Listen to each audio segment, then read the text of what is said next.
Rogue Servitors are a fan-favorite build in Stellaris for a good reason. They offer some of the best late-game stats in the entire game with an infinitely stacking mechanic, where for every bio trophy you have, you end up with extra specialist pop efficiency, an extremely powerful bonus. We're going to use this to try to play a decent late-game build where we start with a relic world, and really conquer a lot of the galaxy to add them as bio trophies on our capital, giving us a ridiculous amount of pop efficiency. With that being said, we're playing on a standard galaxy, and here are the in-game settings we're using, and after we get in, we can take a look at some of the specialties of Rogue Servitor. I would say these days one of the main reasons I enjoy Rogue Servitor is because it doesn't play with the exact same build path as most other builds do.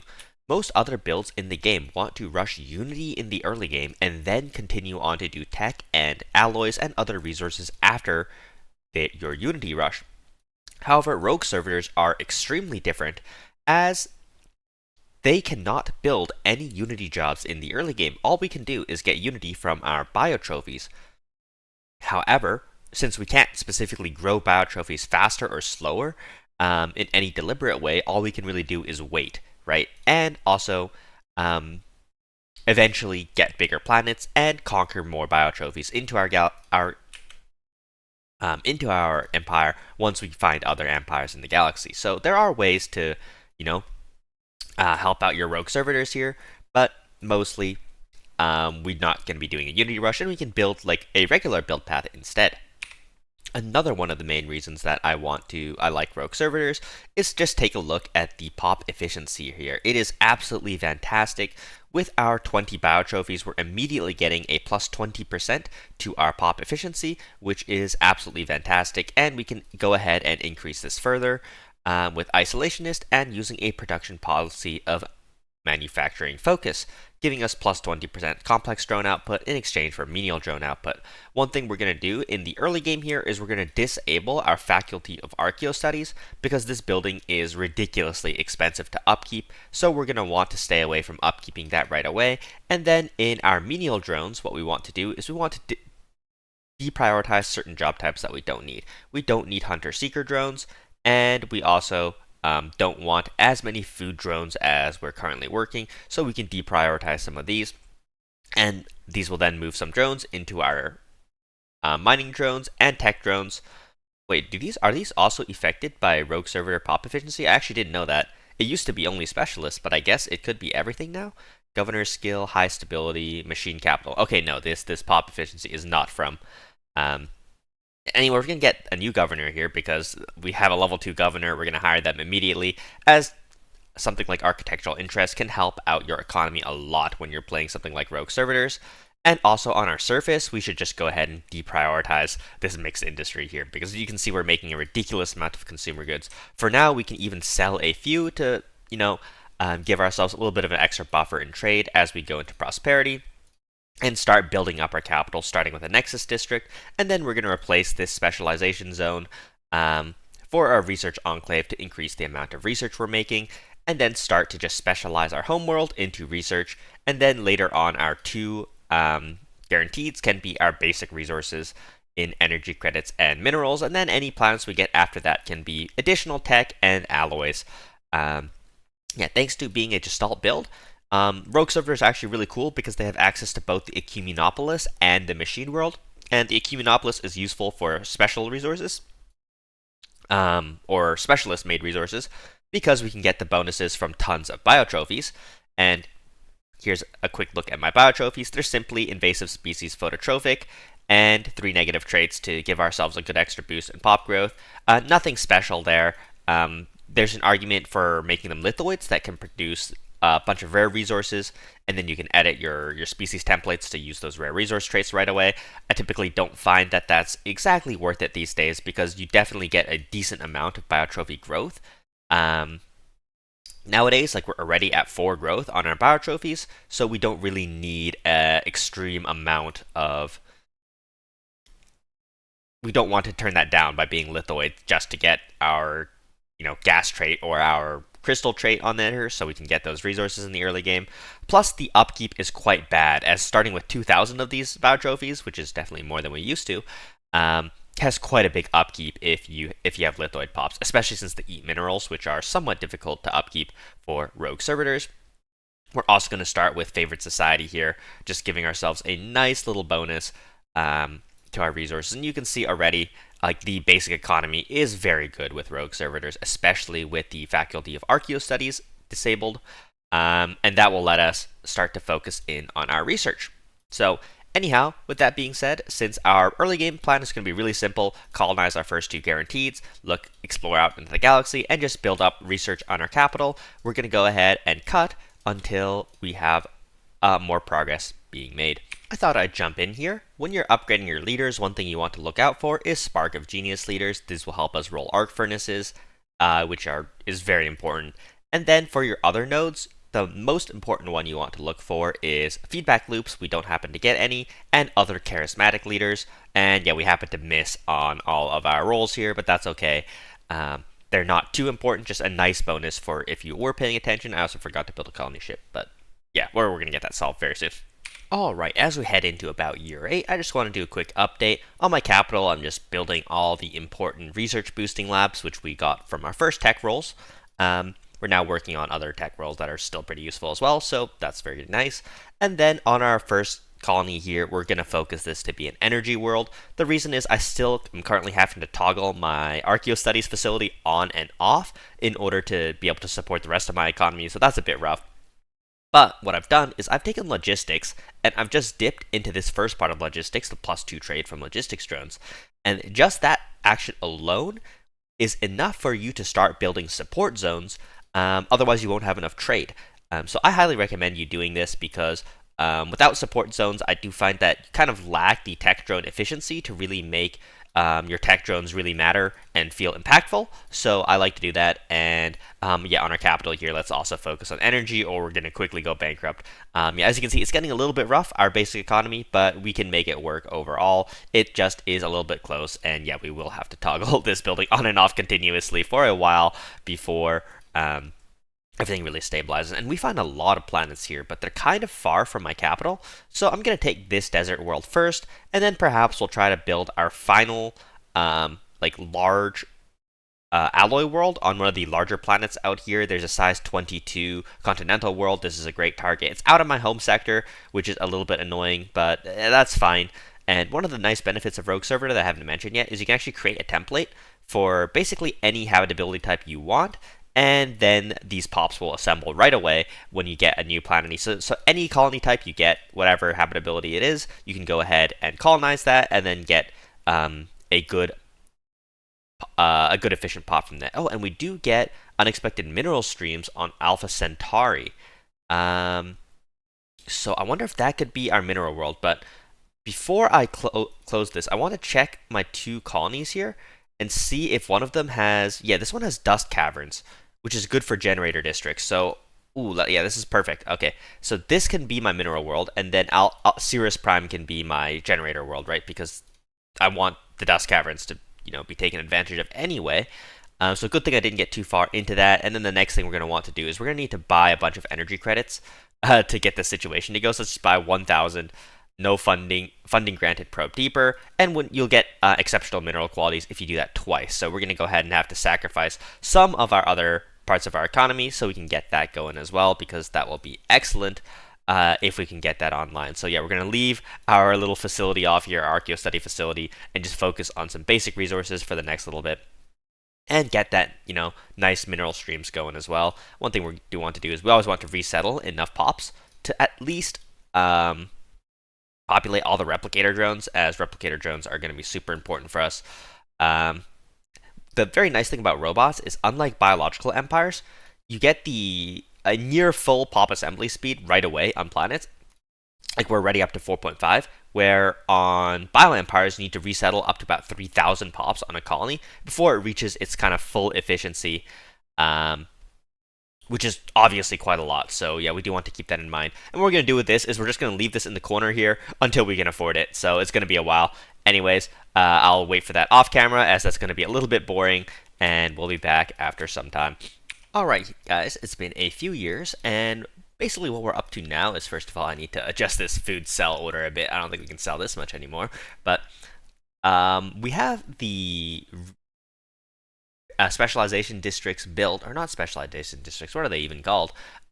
Just the support, not the support districts, even the extraction zones. There's so many different names for all the different areas of the planet now. It is definitely confusing, right? So yeah, we're building the mineral extraction zone, and then we already built the energy extraction zone, and what we're gonna do now is we're gonna place the automation building in these districts to get 25% more jobs, and this is how we're going to try to start snowballing our basic economy, because it's going to be very, very important for us to kind of maximize the amount of energy credits we have, so we can start to automate all our districts and really start to build up our planet quickly.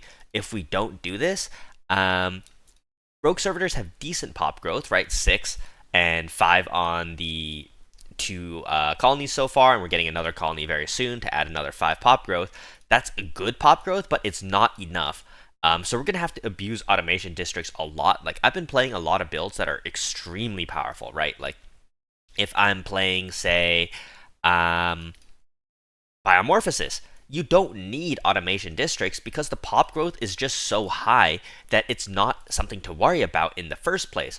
This is certainly not the case with Rogue Servitors. For the slightly less broken builds, things like Cybernetic Ascension, biological psionic ascension, or even machine psionic ascension, right? Your pop growth is not so good that you can ignore pops as a factor entirely, the way you sometimes can when you play really broken stuff like modularity ascension or biomorphosis ascension. And in this case, it's kind of something that's been overlooked in a lot of my videos so far. However, I would highly recommend you automate your basic resource districts. I would start with your energy credits, right? And then that will let you build up a lot of energy credits quite quickly, which will then allow you to automate the complex drone districts, which can definitely cost quite a bit. Like, this is going to cost me a decent amount of energy to get this automated as well. Yeah, building upkeep per automated district plus 10, right? So that's definitely quite a bit of energy credits. I wish it told you exactly how much it's going to cost you to automate the districts from the tooltip. Because it's hard to work out exactly how many districts I'm automating here. Is it 8? So is this going to cost me 80 energy credits, or is it cost me something else? Like, yeah, this is costing me 80, right? But it would be nice if I didn't have to go manually do the math, is basically what I'm saying, and I could just immediately tell from what we've built so far, or if the game could tell me before I built the building instead of after, right? Which would be really nice. So anyhow, as you can see, with the automation districts coming in, our basic economy is starting to soar as we're opening up more jobs and we're getting more efficiency in here. And then we can go ahead and continuously build up the cities on our capital as well, until we can start to think about upgrading this into an ecumenopolis, because that will be a very, very nice step as well. Basically, the very nice thing about Rogue Servitors is to make an ecumenopolis, you do not need also, I completely forgot to do this, but we can activate the artifact exhibition for 10% biotrophy output. Very, very nice. But yeah, what I was saying is you don't need the ascension perk for arcology project to make an arcology in the first place. We can go ahead and turn our relic world into an arcology project, which is very, very nice.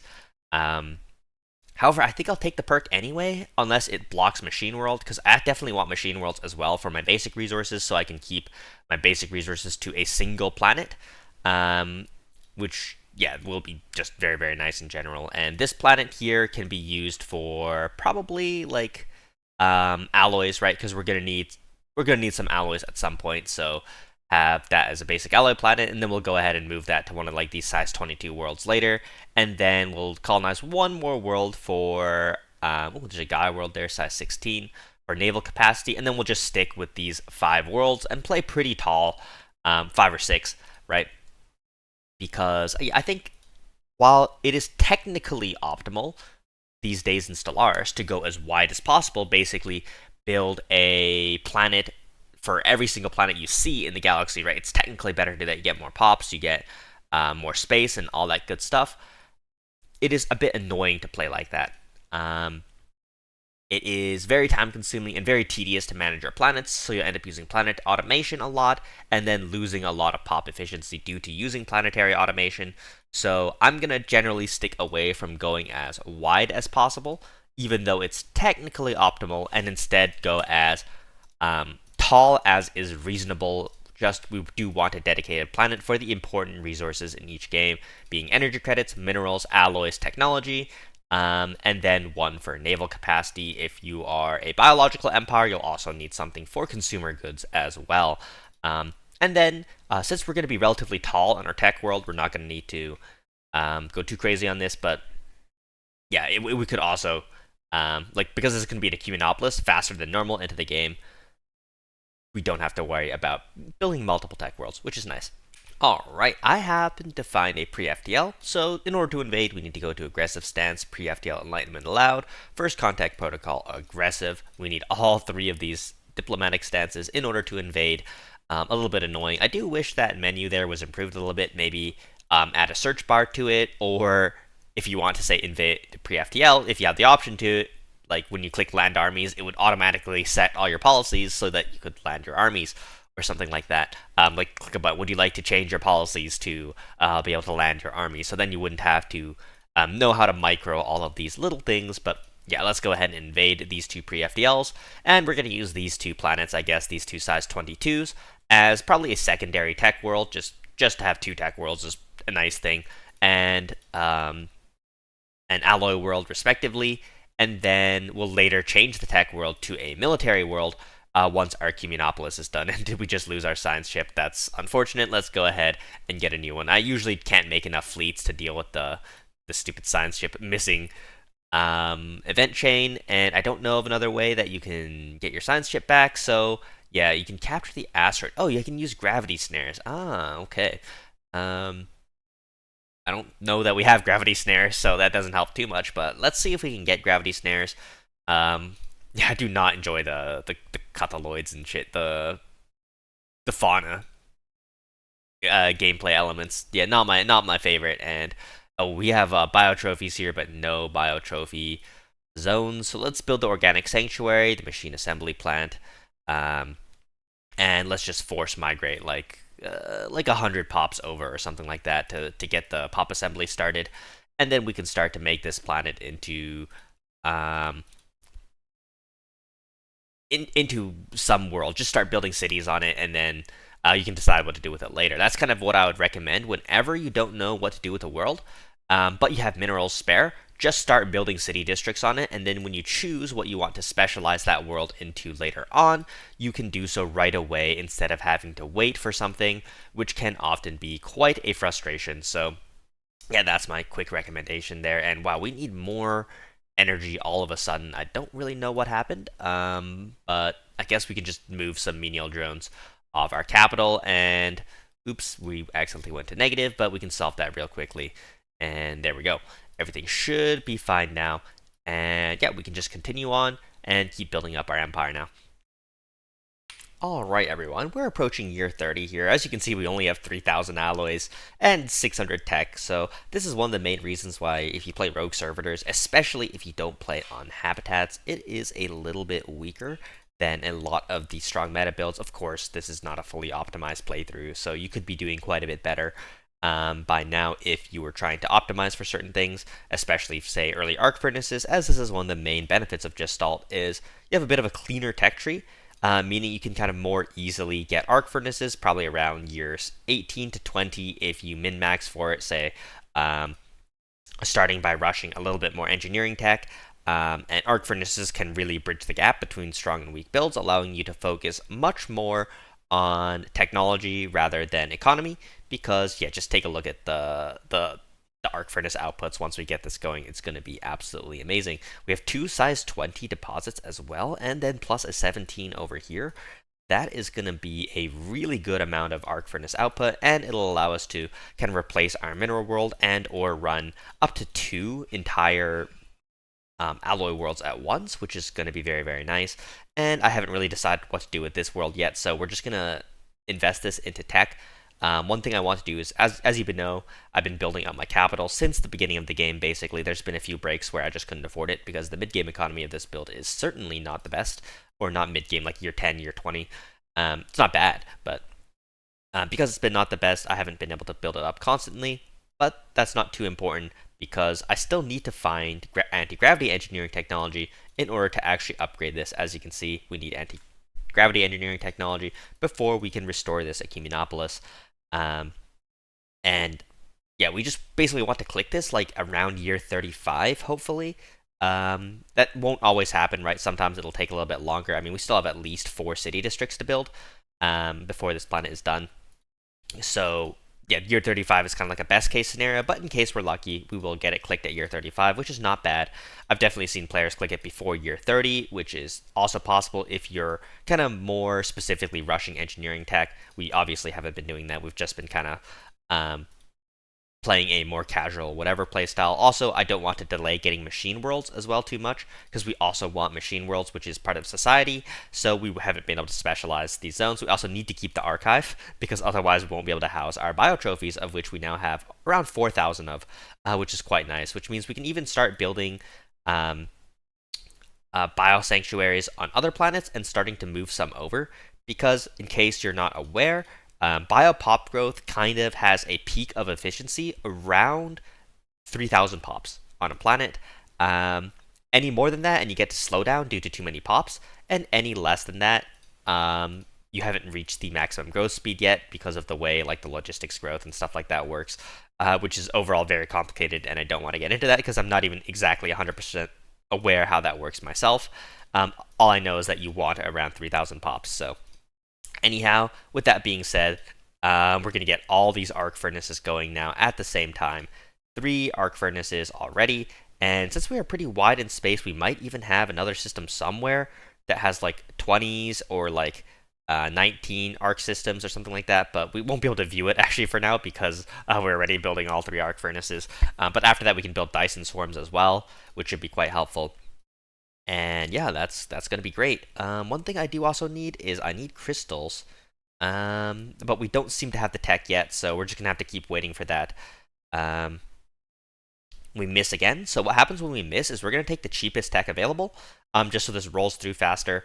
We are playing on 1.x tech instead of the normal 0.75 that I've been playing on previously, because most multiplayer lobbies have moved to 1.0 tech, as the tech has gradually been power creeped from the tech beta.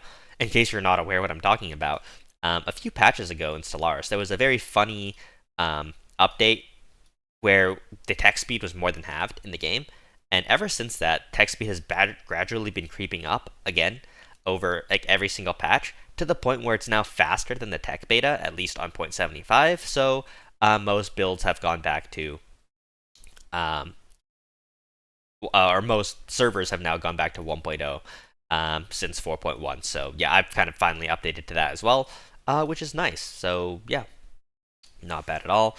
Yeah, another thing about the tech speed changes over time is it is completely ridiculous also how fast tech was before the tech update. Sometimes you go and play, and at that time there's no tech districts, just only buildings, and you build like 4 tech labs on your home planet and you're up to 500 tech. It's incredible. Yeah, I think we're still faster than that in tech now, just because of the raw amount of efficiency modifiers there are, and how broken some of the actually good ascensions are is just mind-blowing. And if you play like a more average build like early game Rogue Servitors, you're not going to be breaking the bank, because we won't be able to ascend until like this is looking like maybe a year 38, 39 ascension start, which is definitely not the best. But it still should be pretty fun, because once we get ascended, we shall be pretty strong. And it has a relatively strong pre-ascension, which is one of the reasons that I enjoy Rogue Servitors personally, and I think it's a very relatively unique build to play as well.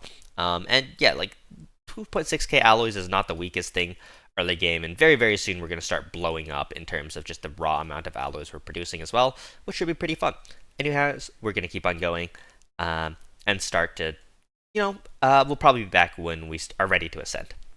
Alright everyone, a lot of arc furnace upgrades later, I've realized that building so many arc furnaces has slowed down my Unity quite a bit, because we need to build so many arc furnaces just in order to, or we need to spend so much Unity just upgrading these arc furnaces, that it's kind of slowed down my ascensions quite a bit. I've been like stuck on this many perch for like 5 or 6 years upgrading arc furnaces, so I've decided that we need to do a little bit of a pivot job here, and what we're going to do is I'm going to start building fleets as soon as I can and probably try to subjugate this neighbor, as I have a pretty superior economy to them with 300 alloys per month. I highly doubt they have an amount that can really match that. In fact, you can always do the quick cheaty way to check, which is you offer them a trade deal, and you simply go to, like, say, alloys, and yeah, they only produce 80 alloys per month. So with 300, we should be able to easily outmuscle them with a fleet. So I've started building armies, and I'm kind of basically just getting ready to invade them, and I'm just going to full claim them and try to get all their bio trophies.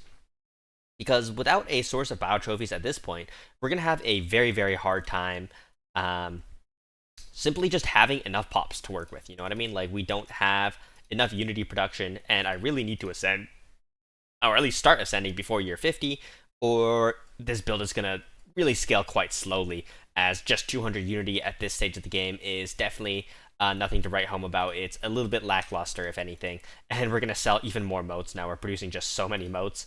We can even sell a few crystals and a little bit of exotic gas just to keep our trade above ground without needing a trade planet. We can also run more logistics drones at some point. I think all our not even all of our logistics drone slots are currently being filled, so that is quite nice. One other issue we have is, yeah, we're kind of running out of energy districts. So yeah, that's going to be a little bit annoying to deal with, but we'll figure it out soon. We simply just need a larger energy planet at this point, or maybe even a second energy planet. So we'll see what to do. We have our single energy planet here. I'm surprised it doesn't keep up, to be honest. Yeah, we're just using 1600 energy. Wow, that is an insane amount. Maybe we need to drop off some of the automation districts as we collect enough pops to not need so many. So that could be a plan as well. Yeah, like maybe just like disabling like automation districts on planets that are less important, save some energy credits, or we could try to colonize one of these planets, just make a second energy planet. That is honestly probably the correct idea. So yeah, there's a size 19 desert world here. That's probably a great candidate for a second energy world. So let's go ahead and take that, and then I'll be back once we have a bit of a military going. All right, quick update, everyone.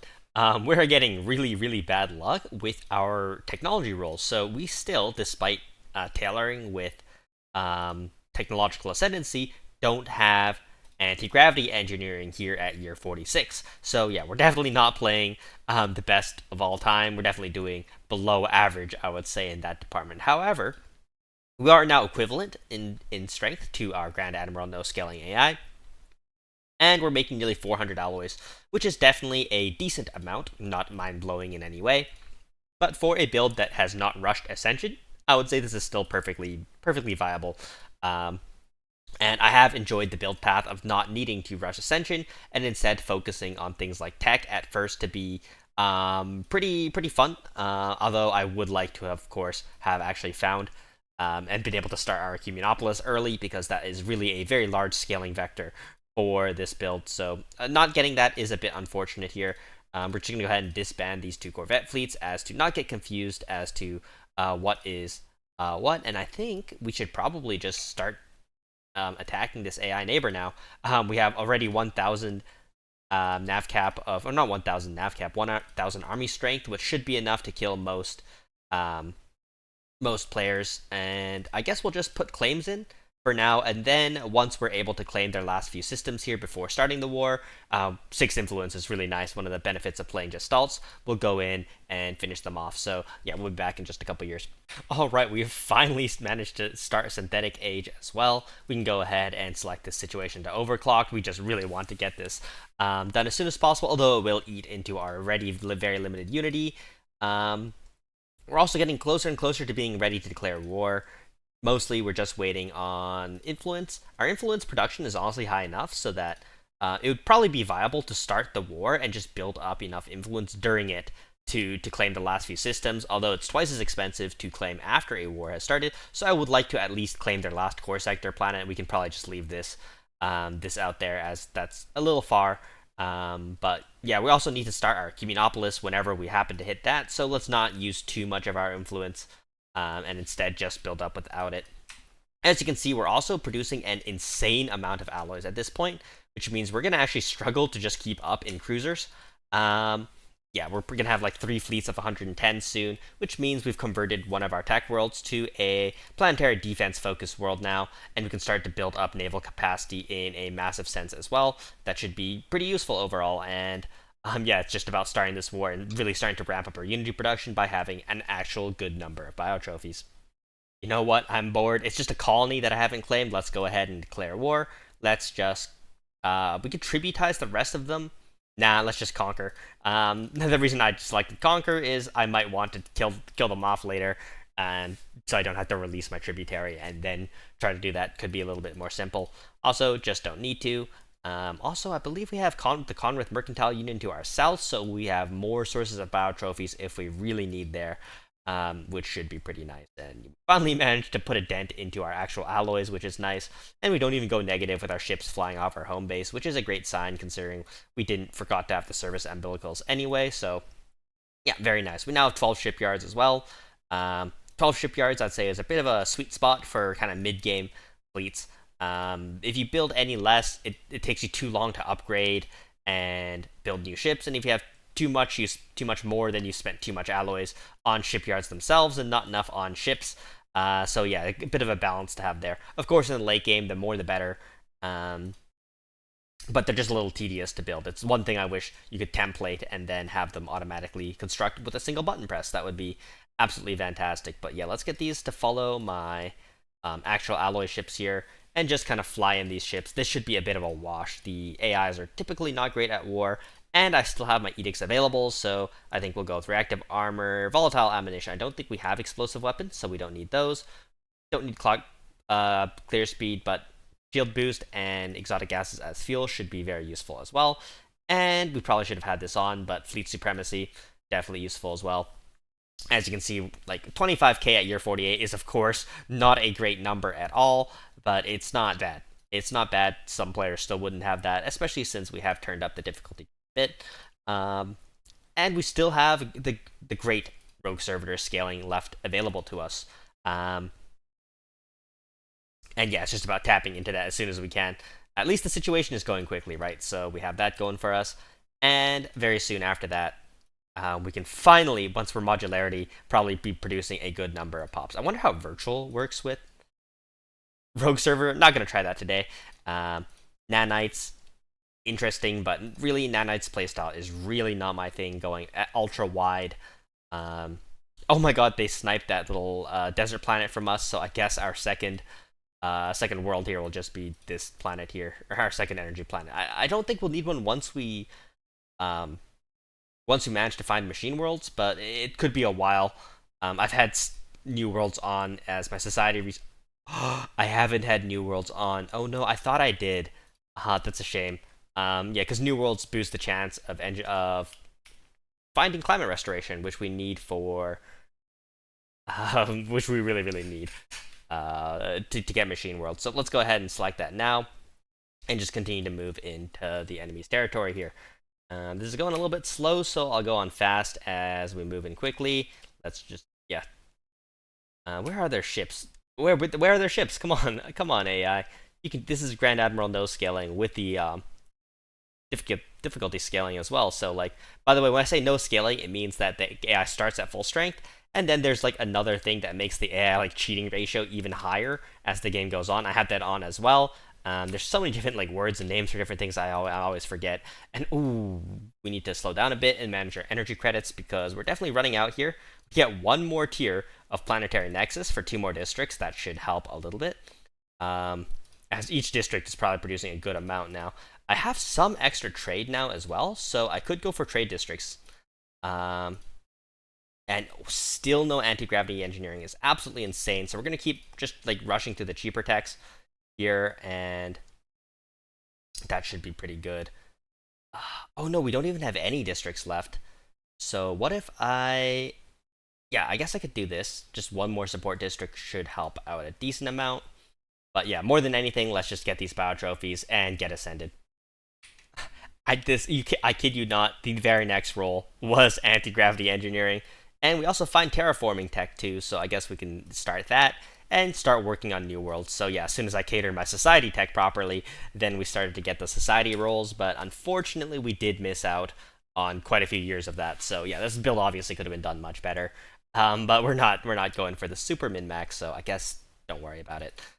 Also, if we take a look at our little mining world here, it's basically completely abandoned for now, as our mineral usage is very low.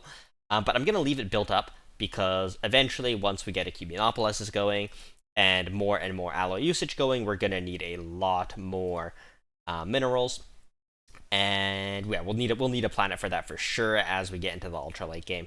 But for now, we can just rely on our many arc furnaces. Some of them aren't even done yet, and I guess I could finally finish them off now. But I still want extra unity as well. Yeah, building 3 arc furnaces was definitely more than necessary. There's a size 22 desert world back there as well, which I never ended up surveying. I wonder if we could use that for like another like extra large energy planet or something like that. Ooh, this is a great one. Warrior drone jobs +1. Stability. Oh, I guess stability is not as useful. I was really hoping for something that gives. There's one trait for bio empires where your naval capacity jobs produce extra naval capacity per 100 jobs or something, and that would be very useful as I'm going to be working a lot of these at some point. I'm already at 1,600, right, which is quite a bit. And let's just remember to refresh the artifact exhibits as well. Our 250 unity is really not that much, but it should improve as the game goes on. I'm honestly just going to save up unity at this point as well. Why is this not auto-invading? Oh, I have it set to following. Oops. So yeah, it's not auto-invading. That's fine. It should start auto-invading now. Once it gets to its destination here. Where did I send it? Okay, yeah, there we go. And now he's going to go start auto-invading, and we can send our ships over to clean up the last couple of bits. We can split them up now. I don't think we need to have the ships grouped anymore. As oh man, they always juke me. I'm very bad at microing ships around, but yeah, we'll get that done.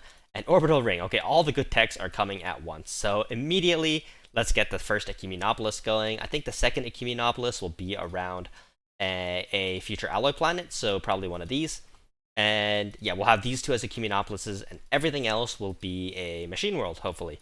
Oh no, I don't have the Ecumenopolis thing, so I can't even make an Ecumenopolis out of a non-relic world. Maybe we'll only have one Ecumenopolis, and we'll just run machine worlds for alloys, but then we won't be able to fit the same number of bio trophies on our alloy worlds as our tech worlds, which could be a little bit sad. So yeah, maybe we'll go for maybe we'll go for 2 Ecumenopolises, if we can even take Ecumenopolis and Machine World at the same time. We'll find out soon. Alright, time to invest in modular upgrades. Let's make sure we select that, and not any of the other ones. What we're going to do is we're going to leave 1 fleet back here to clean up, like little respawns like this, and then we're going to go ahead and send our good old transport fleet to clean up some of these earlier planets that we forgot about. And then I think we'll probably still need a little bit more occupation after that, because they don't seem very happy with finishing this war as is. So we're just going to work on that. Oh, we get planetary supercomputer. That's really nice. That's going to cost a lot of energy, but we should be able to afford that, especially with a ring world. Why are we getting claimed? Okay. Ooh, battle frames. Battle frames are a great late game army. We'll go ahead and take that.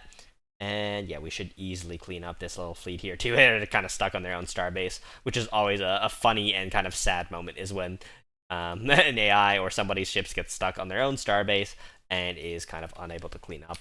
Then yeah, we'll just send this ship around to increase the occupation. And then it's just about getting this transport fleet to go clean up all the remaining systems. This is why I didn't spend all my influence on claims, because now that we finally have access to orbital rings, we're going to go ahead and ring up most of our important planets here, with the most important being our energy planet, as our energy planet is definitely kind of one of the bottlenecks of our empire right now. And then also around our alloy planet should increase our alloy output by quite a bit. And yeah, that's going to be great. I think we'll go for situation speed here. We really want that to finish up as soon as possible. We did not manage to build up a lot of unity. That's because I spent more on like Dyson swarms and stuff. So yeah, there's always annoying stuff going on with the unity usage when your unity production is low. And this is one of the reasons why unity rushes are so strong these days, is because there's just so many useful uses for unity, where if it's one of the resources you're not producing in a comfortable excess, you just progress through the game so slowly. Traditions are absolutely crucial these days to really accelerating yourself through the mid game. And I would not recommend playing with a low amount of unity, like low unity builds. And I wonder if there's like civics or other things that can make rogue servitors produce unity with jobs. There probably is, right? But the fact that it's not kind of a default part of the build is one of the reasons that I would say it's not that strong these days. And oh, the reason they had no fleets is because they were getting destroyed from the other direction as well. Unfortunately, does this mean I won't be able to get enough occupation on them? If so, we'll just declare war on these guys as well, right? Ooh, I don't even get a subjugation war goal against these guys. So maybe not. But that's definitely annoying. We'll see. I guess we could always settle status quo. We should get access to the planets that we have claimed anyway. So let me just make sure I occupy all the planets that they have claimed, and then we should be done. Alright, and just like that, we occupied the last system. Wait, we didn't get their capital? Why didn't we get their capital? I messed up this a lot then. Okay, well, that's my mistake. Did I not claim it? Or did I not have enough occupation? Or did I not occupy the capital? Did I leave a planet in here or something? Oh my gosh. Whatever I did, that's dumb because I don't know how many pops we did get then. And it's definitely not a lot for the price of a ton of unity or a ton of influence. So that really sucks. That's my bad. Because yeah, we needed those bio trophies, right? Because we're not going to have the most bio trophies then, which absolutely sucks. So yeah, let's just get to resettling the bio trophies we did get, and just see where we end up in terms of unity. And wow, we got so few. At least there's 1.2 thousand on this planet. That's fine, I guess. And yeah, there we go. And I have really no interest in having these planets because they're just increasing my empire size for no reason. So we're going to do what we normally do with this, which is simply create some border gore. And we're going to go to management, create a new sector, and just release this sector as a vassal.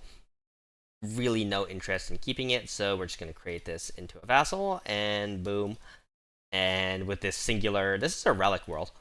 So I'm actually going to keep this world because this is a second Ecumenopolis. So this can be my true late game ally world, actually. So we got one thing out of this war at least. And that was definitely really, really silly. So what we're going to do next is must disband the Orphelio system. Orphelos. Oh. Sure. No. That's my arc furnace system. What? Why would I disband that? It's fine. It's a fine system. You know, we're going to keep it. We're going to keep it. Alright, so yeah, we need to go find a new source of bio trophies then. You know what, we should do a war like this where we just claim the capital, as the capital is going to have like 90% of the pops these days on the capital. Yeah, that's one thing I don't like about the way the pop growth works for bio is it needs to be reworked. It's not even like old, but it already needs to be reworked because it is so bad. Yeah, most empires at this point in the game will probably have 80% of their pops, not 80%, maybe 50% of their total empire pops on their capital for biological AI empires, which kind of sucks because they don't know to migrate pops to get good pop growth on their other planets. And that's also just a bit much to ask for, like economically speaking. And yeah, we only make it to 300 unity. It's absolutely a disaster of a first war. But that's fine. We'll just go fight the next, and the next, and the next, and the next. So yeah, let's just move all our ships back to home, and then train up, you know, like 10,000 minerals worth of battle frames or something so that we never get stalled army-wise. And also just, yeah, get started on building up this planet nicely. This could be a very good planet for us. Let's move a few maintenance drones over, just to jumpstart the pop production, and then we'll build a zone for our bio trophies, and then we can go ahead and get started. We already have the dense runes on here, and the collapsed spire, so we'll just have to start to clear some of these out. Let's just buy some energy credits to do that. Oh, we need a central spire. Oh, we need to clear the central spire. What? I feel like I'm in a loop here. Crumbling tunnel mines? No. Oh, we're lacking 1,000 energy credits still. Okay, let's go ahead and clear that out now. Yeah, let's just buy a few more energy credits to keep us above water while stuff is upgrading. And also, I think we should have our ring here now, right? Yeah. Oh, we don't have a planetary processor on this planet? Or a ring? What? Oh, that's not the right planet. Oh, yeah, we're looking at this planet. This planet should be able to upgrade the ring. Yeah. I'll get that upgraded, and then claim Imaka from in the south, and just start to collect bio trophies from capitals. I think that's going to be the next plan. Alright, Operation Planet Snipe is underway.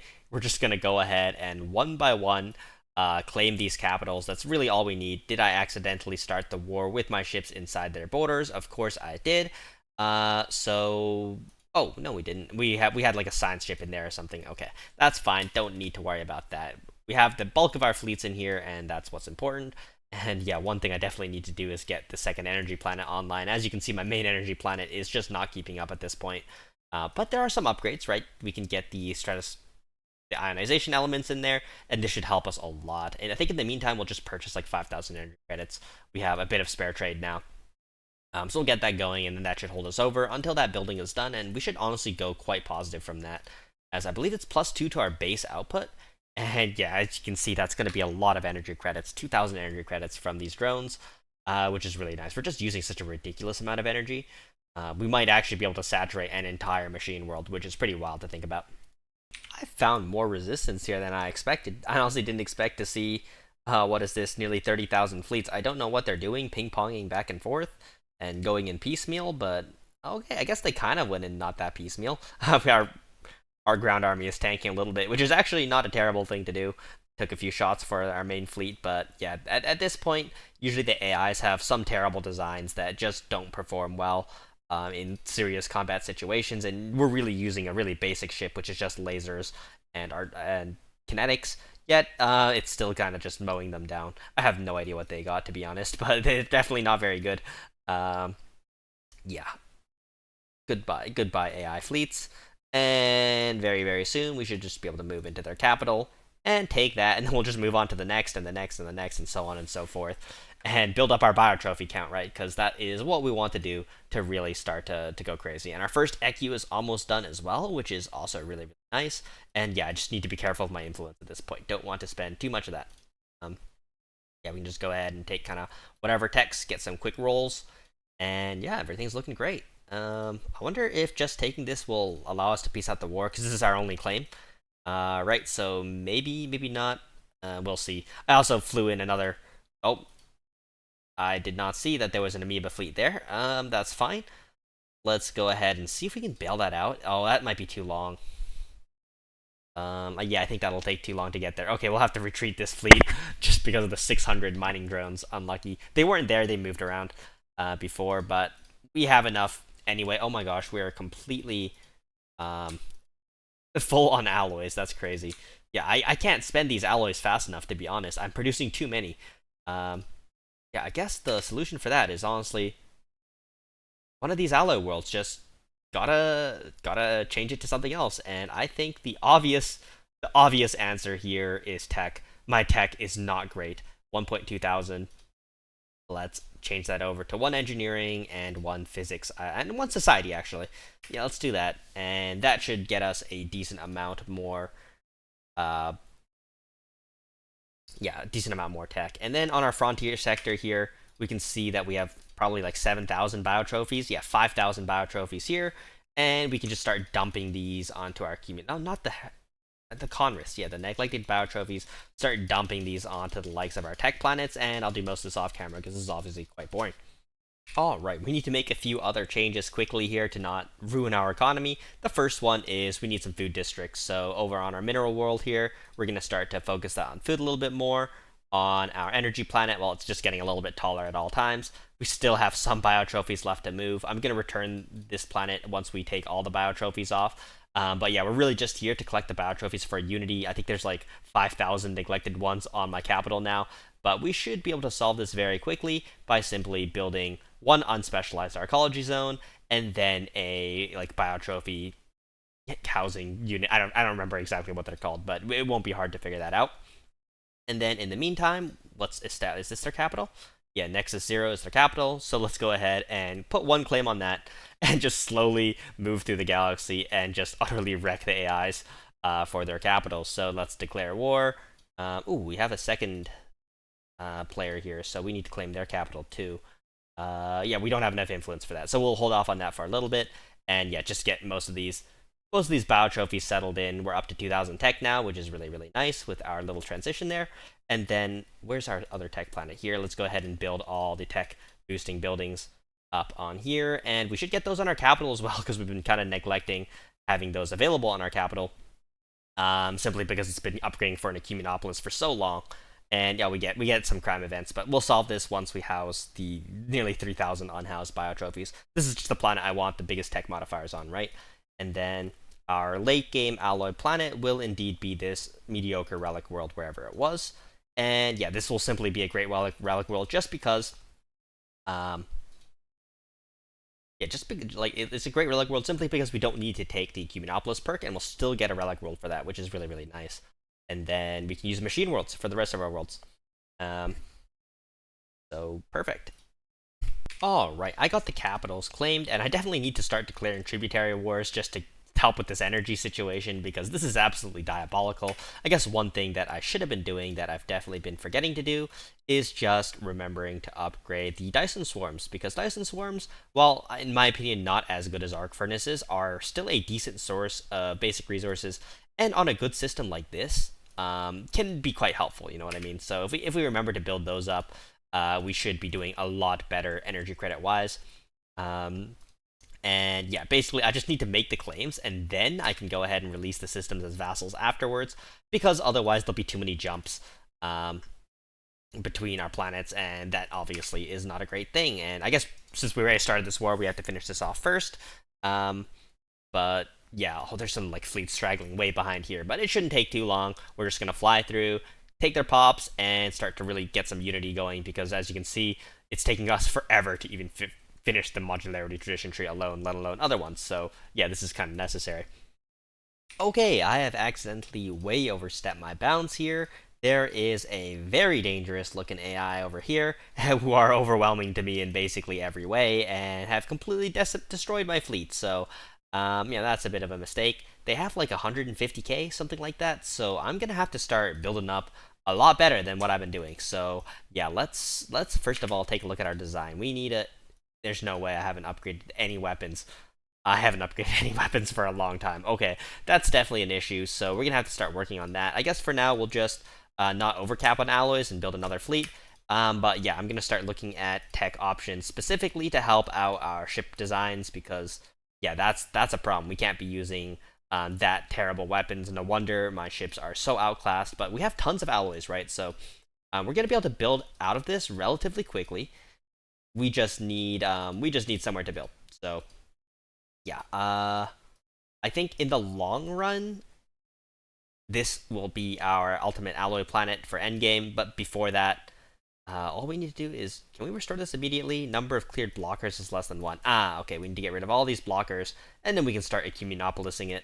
And then, in the meantime, we can just run our current single alloy planet. Yeah, I guess that's good enough. Like 500 alloys is decently fine, especially now that our tech is finally going to reach kind of acceptable levels. And while my ships are in FTL as well, I will have a very, very healthy amount of energy credits that I can then rush tech quite hard. And yeah, now we can start to really focus in on these techs. As you can see, they don't even take very long because our tech is honestly fine. It's not even bad at all. Especially once we get the planetary supercomputer online, it should be pretty good. So yeah, good time to take a step back and start upgrading for the future. One thing we need to do is definitely create a species template. And in fact, we're going to do a fun template thing that I like to do in every game where you play modularity. And that is, we're going to just name this the E, right? Let's start with the beginning thing. Let's make the first pop the assembly pop. We're just going to name it A for short. And this is the pop that is going to be assembled by the game. We're going to take monoform to increase assembly speed. We're going to take mass produce. That's going to increase how fast we get assembled. And then we're going to take traits that will make the game think this is the best pop to assemble, which is adaptive frames, and something that increases the habitability, such as what are we looking for here? Oh, we need more picks. So we can put something like luxurious on. This is going to sound really weird, right? Because it's the pop we're trying to assemble, not the one that's going to be working the roboticist job. And that means we can put luxurious and high bandwidth, and that will let us take something like shielded components, giving us good habitability everywhere, making this very desirable for the game to assemble. And we just need to fill out the trait points here. I guess it doesn't matter too much exactly what we pick because we have the important ones, so we'll just give it dark matter engines. And we have 2 trait picks left even. So we'll just go bulky for a negative one and then durable for a positive one. And this will be the Catgirl A. And basically, if we start time, the game will automatically start assembling these because it looks at this pop and goes, wow, they're amazing to assemble. As you can see, we already are assembling these. Perfect. Now let's create a second template where the thing we're trying to max out is the efficiency of the worker of the jobs that are actually doing the assembly, right? And so we don't need mass produce, we don't need things like that. We need efficient processes. We don't want to put adaptive frames because we don't want to make something that the game wants to assemble more. Basically, there's a score behind the game called assembly score, and adaptive frames has one of the highest assembly scores. But with biometric assembly, recycled, and dark matter engines, I believe, and exotic fuel consumption, I believe this is about the most possible actual efficiency of the assembler jobs that we can get. And then we just need to put a +2 trait on them that won't hurt us too much. I guess we already have durable. I guess we could drop durable and put on the habitability trait so that we have good habitability everywhere, and that should be pretty good. Yeah, shielded components. And then we're going to name this the Catgirl EA for efficient assembly. So these are going to work the assembler jobs. I guess ER would be more clear, right? Efficient roboticists. Yeah, that would be more clear. So we don't need to set this as default, or we do need to set this as default. And essentially, we're going to have these guys integrate into the default subspecies, and all our previous species as well integrate into default subspecies. Perfect. And then the next thing we're going to do is we're going to modify this template again, and then we're going to make a pop template that is generally efficient for every type of job. So we're going to take off biometric assembly, and we don't want to put on adaptive frames just like before, except we can put on some things that are generally good, like rare crystal exterior, right? It's a small upkeep. And we don't need biometric assembly, we don't need recycled, so something that's just generally good. I'm not even sure exactly what we should put on there. A superconductive would be nice. Mass produced, don't need that because we're not going to be producing these. I guess volatile moat reactor would be great. This will give us great habitability everywhere, meaning we only need one pop template, and we won't need a second one. And then we don't need bureaucratic efficiency. Moat power tools. Job efficiency for industrial jobs. Mineral upkeep +1. Yeah, we have tons of minerals, right? So that should be fine. And yeah, this can be our just Catgirl general efficiency pop. So maybe general efficiency. Just kind of name them exactly what would be clear to you. And basically what we want is we want some of these efficient assembly pops on every planet. Not too many, right? Because we only have, a maximum of like 300-400 assembly jobs on each planet. And then the rest of those jobs are going to be going to other things. So yeah, okay, one thing we need to do, by the way, is we need to not get run over by this AI who is charging us down. So let's retreat our ships back to our capital and just keep them building, right? Anything with shipyard available, yeah, let's just go ahead and keep those building. One thing we should do is remember to upgrade their weapon types whenever we get access to them. And yeah, once they get over our capital, we can start really upgrading them for real as well. But in the meantime, right, we're just going to keep going here. Not a huge deal. Let's build up those buildings as well. I believe we're missing a research supply depot. Yep, that will be very helpful for our main districts here. Actually, is this planet-wide? Yeah, I think this is planet-wide, so that's fine. And yeah, once we have that going, we should finally have a kind of more stable situation amongst our techs. And now that we finally have the tech going, 3.4K tech, it kind of finally feels like we're really playing the game. And let's see how many of those efficient assembly pops we have now. 2,000. That should be more than enough. Let's just wait for like one more turn to pass, and then that should be definitely more than enough. Yeah, there we go. And then we're going to set the general efficiency as the default, allowing all our pops, including these ones, to integrate into the default pops. And then we should have, in theory, some of those general efficient assembly pops everywhere. It will be a bit chaotic to try to find them. Is there a good way to do that? Like, we can positive the efficient assembly. Yeah, there's like 200 or so on every planet. That's the goal, right? And we're going to be overshot and undershot on different planets. Like, we're probably overshooting on this. 336. Oh, no, we're actually, like, just about perfect on every planet, which is pretty wild. I'm sure some of these are completely under. Oh, no, they're not. Amazing. So that will give us efficient replicator jobs, right? And then if we take a look at what's being assembled, it should be the Catgirl A. Awesome. So everything is working as intended. So basically what we've done is we've created a species template with every single one of these positive traits because we're getting the benefits of all of them, which is very awesome. And as that goes through, we shall be getting better and better. And ooh, what's happened here? Okay, there's a big hostile fleet in front of us. So what we're gonna do is we're gonna have to reroute. We're gonna have to reroute this way. Yeah, because we don't want our almost dead ships to fight, and we'll get this to repair. Let's also put those upgraded lasers on, as that should help us out quite a bit.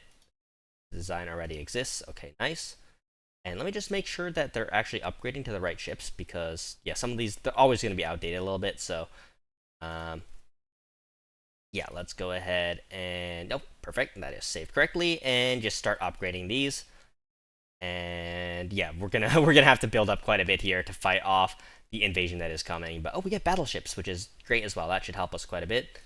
And yeah, as you can see, we're kind of stabilizing from things which were a little bit rough a few moments ago, but overall, it's getting quite a bit better. And we definitely need more pops on this planet too. Let's just move a few maintenance drones over, and that should get our food stable. And now we are doing great. Very soon we should be looking at 15 or so pop assembly on most of our planets. Like not this planet apparently. I don't know why. I guess we only have 225 assembly jobs on that planet. How much are we getting here? 14. Not great. Yeah, not great still. So even with the efficient assembly going on, I guess one reason is probably that sometimes the jobs, even though we have the efficient assembly pops, we have 250 of them on this planet, they don't go to the correct job types, which is a bit frustrating. I know that's a problem. Sometimes it works, sometimes it doesn't. Even if it doesn't work, right, we're still going to have at least the generally efficient pops everywhere very soon, which should be very, very helpful. We already have like 5,000 of them, and we should see all our numbers spiking as this situation progresses. And +1 produced for biotrophy. I should have gone for that first. My bad. Mechanical pop assembly plus 0.5 from replicators as well. So yeah, now we're finally looking at the late game assembly numbers that I kind of expected earlier, but we only hit that now. That's perfectly fine. Climate restoration, perfect. And then we'll get machine worlds, and we'll finally really start to reach what I consider to be the late game. A couple 20 years too late, but that's okay. Let's see if we win this fight near our capital. I mean, I doubt our technology is worse. Our technology might actually still be worse, but at least our design is probably a little bit better. Bit of a chaotic fight here, but we should be winning it. And yeah, once we take care of that fleet, we can go reclaim our couple systems, including our arc furnace, and then regroup with our other fleet, which has been slowly recovering back to home base, and we can repair and update those. And then we should be looking fine. So let's just go ahead and, spam some buttons. They should return to like one of these star bases somewhere. I guess we'll manually send them up to a good station, like say Bernard Star, and have them repair there. Let's go ahead and put 2 extra shipyards here and get these all upgraded to citadels to speed that up as much as possible, because why not? I have citadels. These are a lot of alloys. Maybe I shouldn't have done that, but yeah, our alloys are actually falling off a cliff a little bit. But no worries. We shall be able to resolve that very, very soon. Where is our relic world? Also, I think our relic world is here. I don't really care what happens to Savasia. We can restore the Ecumenopolis here as well, right? Yeah, and then we'll have a proper alloy world to work. Let's also just remember to build a ring around this planet, as that would be nice. And of course, we have closed borders, so let's get a shipyard here and then build a ring like that. Until we get jump drives, at least. We finally finished 4 tradition trees. It took 73 years. This is a game that is really making it quite obvious to me how insanely more powerful Unity Rush builds are compared to regular ones. These are not good numbers for any build for year 73. I hate to admit it, but it is true. I kind of wish I didn't swap over to more tech focus now, because now I'm lacking alloys, but if I wasn't doing that, then I would lack tech instead. So, there's always something you're missing, but I kind of want to move more of the industry over to my capital, because my capital has this insane 130% bonus to the efficiency of my pops through biotrophies. So what I'm going to do now is I'm simply going to build alloys on my capital districts, and this should be very, very nice. Yeah, let's slide up this heavy industry, get some heavy industry going over here, and build the efficiency modifier buildings for alloys on my capital as well. It will be a little bit of a waste in the long run, but yeah, I don't want to have to forfeit this war either. Although it looks like I am just gonna have too much war exhaustion. In general, yeah, I'm already at 100% and they're at 29%. So I definitely won't be able to win that one. Bit off a little bit more than we could chew there. Um, so yeah, we're gonna make peace in 24 months. We might as well I guess surrender now. We lose 100 influence. Eh, pretty annoying, but not the end of the world. Yeah, getting humiliated sucks, but it's definitely not the end of the game or something that's honestly that important in general. And we're even getting flanked from above here. So yeah, I don't think. Yeah, we definitely needed more fleets before we could start that up. But yeah, you can see. Oh my god, our alloys are suddenly amazing. So yeah, alloy reclamation plant. Let's get that going. Metallurgic research lab. We can get that going as well. Let's slide those to the top of our priority queue, and also get the orbital alloy facility, and then that should give us a very good amount of alloys. This world is slowly ecumonopolizing, and now that we have machine worlds, let's go ahead and start a couple machine worlds going, because yeah, that will help us quite a bit as well. I don't know what to do with these medium-sized machine worlds. I guess we can use them for either energy or minerals as we need. So yeah, there's that. I don't know what to do with the with most of these planets in general, because we do want to like convert to quite tall later on. I definitely want a machine world out of my soldier jobs, so wherever that is, let's turn that into a machine world as well. One of these is a soldier job world. Yep, here we are, terraform, machine world. And why is it getting bombarded? Of course it's getting bombarded. Let's go ahead and clean up the fleets up there just a little bit. Anyways, we might as well just surrender this. I believe this is just a humiliate war. Yeah, this is a conquer war, and I don't think they have any claims on us. I would be sad if there was, so let's go ahead and do that. And not a huge deal, yeah. Let's move everything we have now back to our capital, I guess, and just get ready for the next war. I guess we could declare war on these guys again, right? Whoa, that's a big... that's a really, really big fed block. I hate the really huge fed blocks that form in the game. Really makes the war system a little bit less engaging. Are these guys part of the fed block? Declare war. No. Okay. Yarrow region prime. I'm sorry, but this is your capital in Yarrow. You're gonna get claimed, and we're gonna come in for your biotrophies immediately. So yeah, let's do that before they join another huge fed block. Oh, they're already getting attacked. Oh my. Hopefully we're in time. Declare war, conquer, claim, and tributary at the same time. Why not? And let's just fly in. It should be pretty easy. Alright, you know I'm getting tired because I accidentally passed my fleet through this little system here. Yeah, you can just click, by the way, you can click this little button to restrict your fleets from passing through a system that you don't, auto-pathing through a system you don't want to, but I didn't notice with my first set of armies. They passed through this system, died, and well, now we're going to be delayed quite a while before we can go ahead and take over our fair AI there. So yeah, it's definitely going to take a little bit longer than I was hoping for. But on the bright side, our Ecumonopolises are coming on very nicely. If we take a look something like our homeworld here, we're getting a really, really, really nice amount of tech and alloys from this kind of mixed planet here. And we're only going to increase the efficiency of our planets once we get this planet up as kind of a great Ecumenopolis, probably for alloys, right? We're probably going to dedicate this to alloys since we're only going to have two. One for tech, that's going to be our homeworld. Or we could do our homeworld for tech, and this for alloys if we don't lose the central spire. I actually have no idea if when you upgrade to an Ecumenopolis, if you lose the central spire or not. And if we do, we can then dedicate this little Ecumenopolis to tech, and then the big one on our capital to alloys. That'll probably be a little bit better in the late game. I just have to kind of see exactly how this works. So yeah, okay, yeah, it clears the central spire, in which case it doesn't matter which one is which. We'll have this heavy industry, and then we'll have one of these for biotrophies, and then we should be looking very fantastic for that. All we need to do is actually acquire said biotrophies, so yeah, it's going to take a while, for sure. Yeah, but this other army is making it up there soon, and we've probably queued up another couple thousand. And yeah, at this stage in the game, what you should be doing in general, in fact, is just spend your resources. Not research. Don't like. What am I trying to say? Spend your minerals on ships. You're gonna need it. You're gonna need you're going to need those ground armies at some point, so might as well get them sooner rather than later. Also, where did my mineral planet go? Did I accidentally close the sector?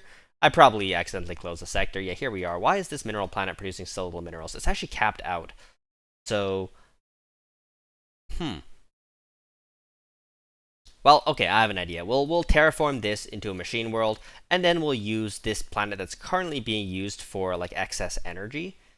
Where is that planet? Here, and we'll use this for food, and we just got to make sure we have at least one planet that isn't being turned into a machine world or a cumulonipolis, because of course a machine world slash a cumulonipolis cannot have they can't have any space for the good old farming. So yeah, we're gonna need to make sure we don't do that. And then this planet here, yeah, dedicate this completely to minerals, and that should have more than enough space. I'm getting really tired of declaring these wars, by the way. I really need a total war goal, so maybe I'll go Nemesis, I'll probably go Cosmogenesis. You know I love Cosmogenesis for my next perk. And then once we have Cosmogenesis, right, it should be quite a lot easier to acquire any number of biological pops we need. We really need a total war goal, because without a total war goal, it is genuinely difficult to make progress on some of these like fights, because you have to complete the entire war to get them to cash out, and also they're just in these massive fed blocks at this point, which is just a bit frustrating. So yeah, the main reason is once again just for Unity. Without bio trophies, there's no way to produce Unity. It's kind of like an interesting challenge. And I kind of like where Rogue Servitors are right now, if I'm being completely honest, because I feel like they are a good challenge in terms of making it difficult to cap out. Right? You need to play quite well if you want your Rogue Servitors to really scale up into the late game. But they also still offer one of the best infinite scaling sources in the game now that Shroud Shaper has been nerfed, which is a kind of cool place to be, in my opinion, because, well, you can't ignore them. Like, they're still good. Like, you don't want to not have... Like, you don't want to have a build that is both the best late game and early game, but there's also some challenges to getting it online with the lack of reliable Unity sources that Rogue Servitors have. So, yeah, anyhow, with that being said, we're going to need to relocate quite a few pops. We have tons of maintenance drones here, and we can just move them over, and beautiful. And then that will leave us with tons more cruisers. We should be moving on to battleships sooner rather than later. In fact, this is already way too many cruisers, not enough battleships. But yeah, we don't even have the naval capacity for that right now, and we'll fix that sooner rather than later, right? Our fortress world here is just completely... oh, I guess we could build these. Yeah, I forgot you can build stuff on worlds that are becoming machine worlds, so that's my apologies. That's definitely could be improved. But yeah, you know I'm very, very bad at playing Wide Empires. It's hard to remember to click all the buttons. Anyhow... can we finish this war now? Settle status quo. I believe we have full occupation of their capital, so let's go ahead and do that. And that should give us at least their capital. Maybe we'll fail to tributize them. I don't really care to do that anymore, because they've been occupied by the fellows around us. And now we can resettle these drones to our second Ecumenopolis. Or not these drones. Just, yeah, this insane amount of pops. And yeah, we'll just do this off camera. Alright, as we push into the ultra late game, I'm starting to notice a few problems. The first one is the Ecumenopolis planets, while having one of the highest efficiency bonuses in the entire game, it eats up a lot of job slots, meaning we're going to be quite dependent on having Fallen Empire buildings to actually do a lot of late game tech. Like, we're only at 5,000 tech, which I guess is a good amount, but it's not going to be a very fast Cosmogenesis if we do choose to do Cosmogenesis, and it's just not very fast in general. So yeah, I'm definitely feeling that, if I'm being fully honest, Rogue Servitors are a little weak, even in the late game, because 5,000 tech from a planet is comfortably in the range of a Biomorphosis Empire on a more average size planet too, like size 18. I guess this planet is half and half, so if I replace this alloy district, which I definitely should at this point, with tech, we're going to go to like 10,000 tech maybe, right? But it's genuinely not mind-blowing, I would say. So let's go ahead and do that, but I do want to test out the Fallen Empire buildings, but yeah, my tech is going to be so poor, we're definitely going to need to go into some wars in order um, to get enough pops, maybe to feed like a lathe or something like that, because we're going to need a source of cosmogenesis points, right? I forget what it's called, advanced logic, right? We're going to need more advanced logic than just researching text, because we've already done so much of the tech tree before Ascension. Our Unity is just so weak. The capital I just took, by the way, I wasn't paying attention. It turns out this is a robotic planet. Yeah, so it was mostly just robots on there, which is a bit of a whoops. So yeah, we're gonna have to find a way to deal with that. I'm not exactly sure what we should do, but I think we'll just collect the pops off these two planets now and probably say goodbye to them. What's the best way to do that? Yeah, just release them as vassals, right? So let's go ahead and release Savassi as a vassal. Boom, create vassal. And let's also go ahead and release this as a vassal. And yeah, now we won't have to worry about those two eating up empire size. I guess it's not a huge deal in the first place. I don't even know where's Euro. Did I create a vassal out of that edit sector? Why can't I release Euro? Planets and sectors. Where am I looking? Okay, you know what? That's fine. We'll just keep it as a planet. It's not a big deal. One planet is not a lot of empire size at this point. Anyway, we're at 700 empire size, by the way. That's another downside, is the empire size is not great without biological statecraft. It doesn't feel good to level up your leaders. There's no real way to do it particularly quickly. I guess they are immortal, which is nice, but I don't really know of a way to make them level up faster. Maybe like there's probably anomalies and stuff like that I could be doing that might give the stats I need, but it's just a lot less convenient than having level 10 leaders across the board that a regular biological empire would have by now. And yeah, that's kind of one of the big downsides of Gestalt that I'm noticing is, yeah, uh, without the ability to take the statecraft you get from biological empires, it certainly does feel much, much, much less convenient to really play late game. So yeah, there's a lot of problems. Anyhow, we're just going to continue and see exactly what kind of tech we end up with, just to see and confirm whether my suspicions are true or not.